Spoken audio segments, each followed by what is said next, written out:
Hello नमस्कार दोस्तों, स्वागत है आपका मेरे चैनल में। तो हम डिस्कस कर रहे हैं हिमाचल प्रदेश में घटित हुए प्रमुख जन आंदोलनों के बारे में।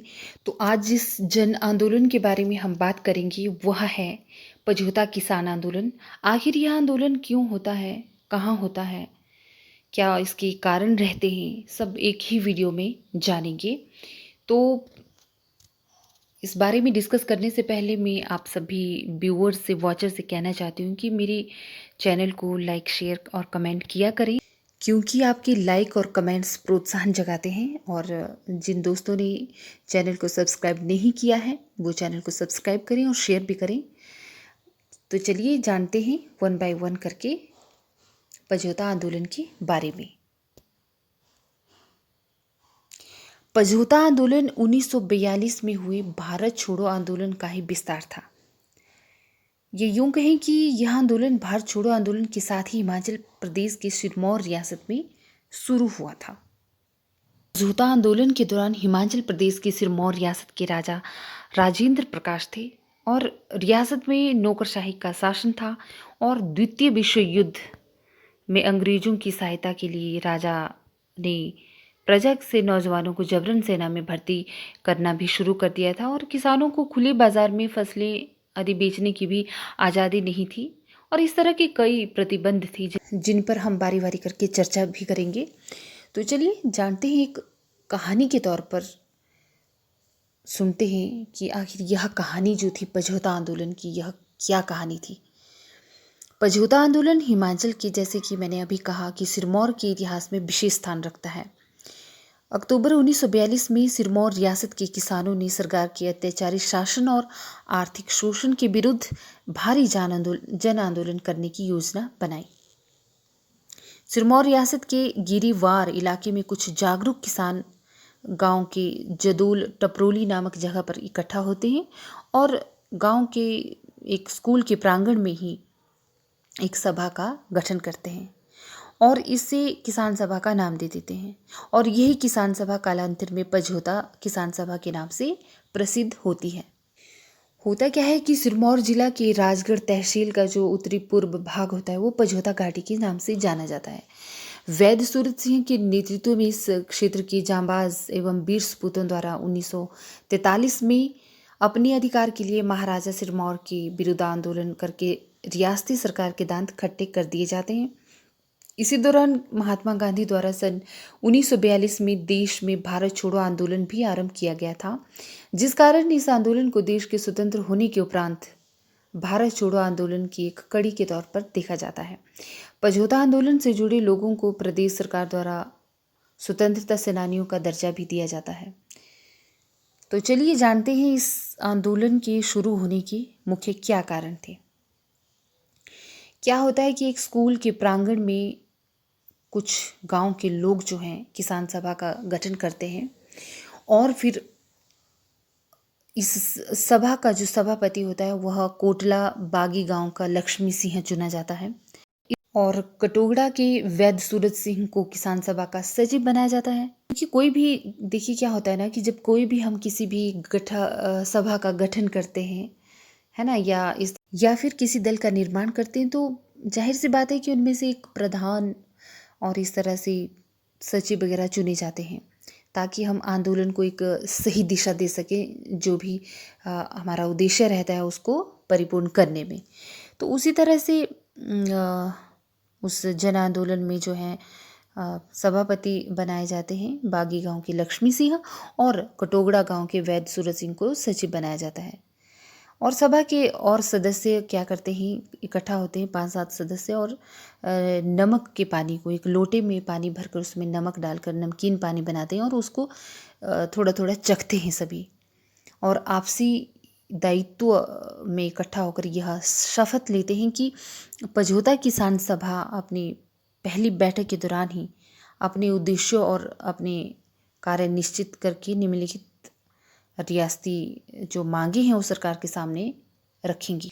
तो सदस्यों द्वारा आपसी सहमति से जो समझौता या मांग पत्र तैयार किया जाता है उसमें निम्नलिखित शर्तें रखी जाती हैं। उसमें शर्तें रखी जाती है कि रियासत में प्रजा द्वारा निर्वाचित मंत्रिमंडल की स्थापना की जाए और महिला रीत टैक्स और बाल विवाह जैसी प्रथाओं को समाप्त किया जाए। आवश्यक फौजी भर्ती भी बंद की जाए। चराई टैक्स, घराट टैक्स, पशु टैक्स आदि समाप्त किए जाएं और फसलों और आलूओं के खुले व्यापार का जो कानून है बनाया जाए। रियासत के भ्रष्ट और अत्याचारी कर्मचारियों को सरकार शीघ्र बदल दे और ब्रिटिश सरकार की सहायता के लिए बनाए गए फसल कंट्रोल ऑर्डर को वापस लिया जाए तथा साथ ही द्वितीय विश्व युद्ध के दौरान ब्रिटिश सरकार की मदद न की जाए और जो नंबरदार हैं, जेलदार हैं और रियासती सरकार के दमनकारी अत्याचारी जो शासन के विरोध में त्याग पत्र दे दें। गांव में ग्राम सभा और ग्राम पंचायत प्रथा का संचालन किया जाए और जबरन बेगार बंद की जाए। बिना लाइसेंस के हथियार रखने की भी इजाजत दे दी जाए और सरकारी कर्मचारियों पर जनता द्वारा किए गए खर्चे का भुगतान सरकार उठाए और गिरी नदी पर पुल बनाया जाए तथा रियासत में नए स्कूल, डाकघर, अस्पताल आदि खोले जाएं। तो इन्हीं सभी मांगों का एक चार्टर बनाकर जो है गांव के लोग किसान सभा के सदस्य महाराजा राजेंद्र प्रकाश को भेज देते हैं। महाराजा राजेंद्र प्रकाश पझोता किसानों की मांगों पर विशेष ध्यान नहीं देते हैं क्योंकि वे एक अकुशल और आराम परस्त शासक होते हैं और अपने मंत्रियों और अधिकारियों के वश में ही होते हैं ज़्यादातर। इसी कारण जो है रियासत में नौकरशाही का मनमाना शासन चलता रहता है। और महाराजा ने दूसरे विश्व युद्ध में अंग्रेजों को सहायता प्रदान करने के लिए भी रियासत में जबरन भर्ती आरंभ कर दी थी। किसान खुले बाजार में फसलें और आलू बेचने की मनाही और साथ में ही अनेक प्रकार के टैक्स लगाए गए थे किसानों पर।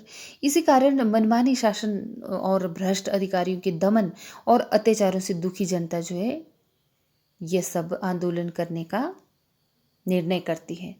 पहले तो सीधे तौर पर वे अपनी एक मांगों का प्रस्ताव राजा के समक्ष रखते हैं, बट राजा द्वारा इसमें ध्यान नहीं दिया जाता है। बताया जाता है कि राजा के चाटुकार मंत्रियों द्वारा समझौता नहीं होने दिया जाता है, जिस कारण जो पझौता के लोग हैं वे बगावत पे उतर आते हैं और बस यही एक छोटी सी चिंगारी होती है जो एक बड़े आंदोलन को उग्र रूप देती है।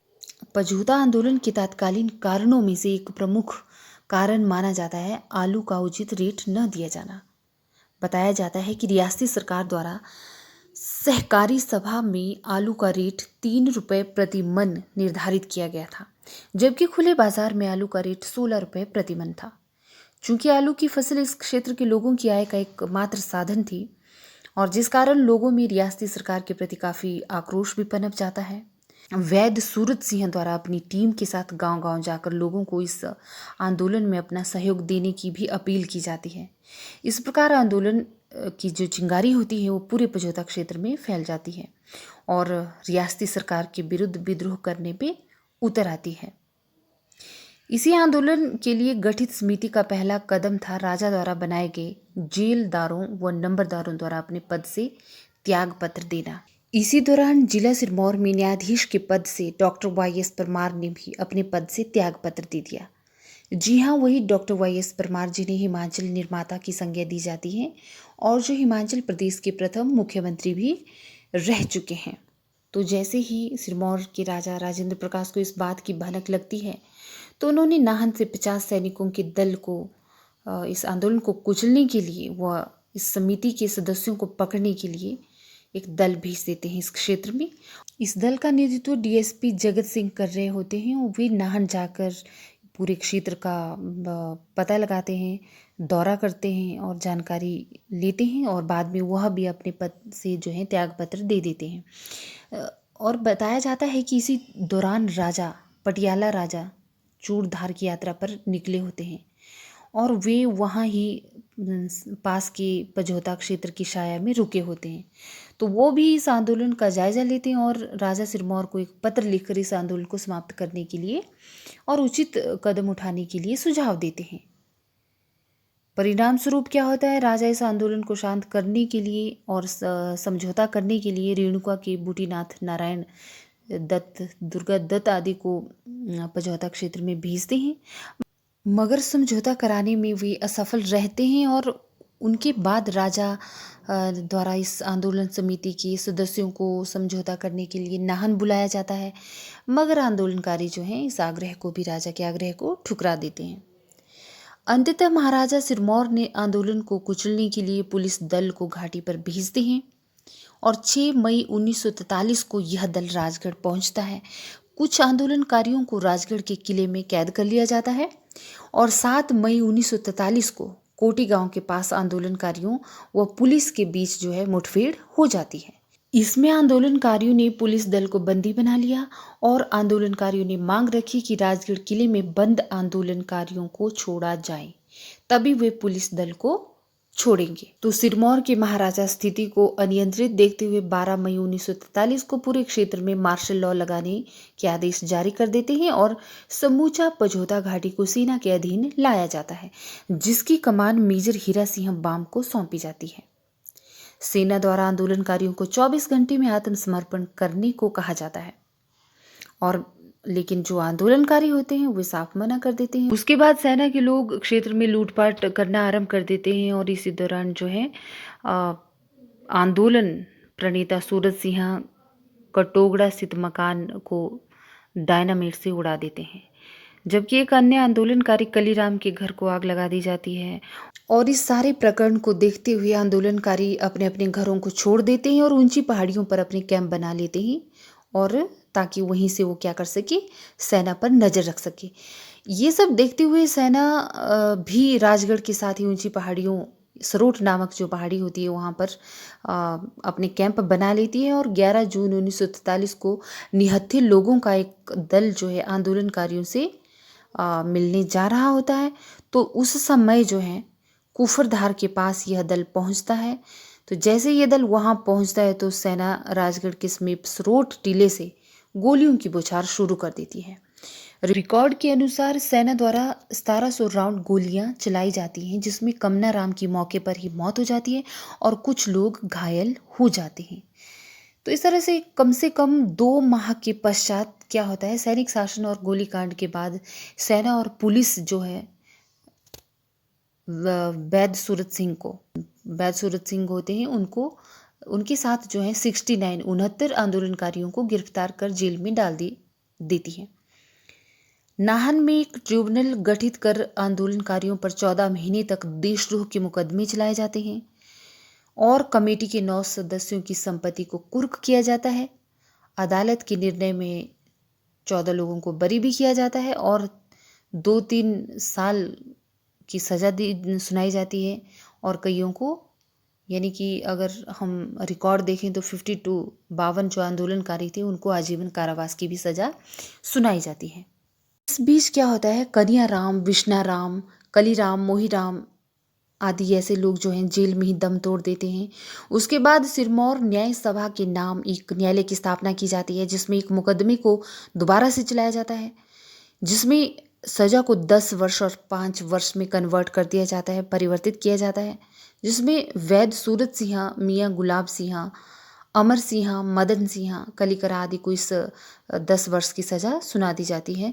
और 15 अगस्त 1947 को देश के स्वतंत्र होने पर इस आंदोलन से जुड़े काफ़ी लोगों को रिहा भी कर दिया जाता है, जबकि आंदोलन के प्रमुख नेता वैद सूरत सिंह, वस्तीराम पहाड़ी और चेत सिंह वर्मा को सबसे बाद में अर्थात मार्च 1948 में रिहा किया जाता है। तो इस तरह से हम देखते हैं कि स्वतंत्रता संग्राम का इतिहास लोगों को राष्ट्रभक्ति की प्रेरणा देता है और मातृभूमि की रक्षा के लिए अपने प्राण न्यौछावर करने वाली महान सपूतों की कुर्बानियों एवं आदर्शों को जीवन में अपनाने के लिए कहता है, ताकि देश की एकता व अखंडता बनी रहे।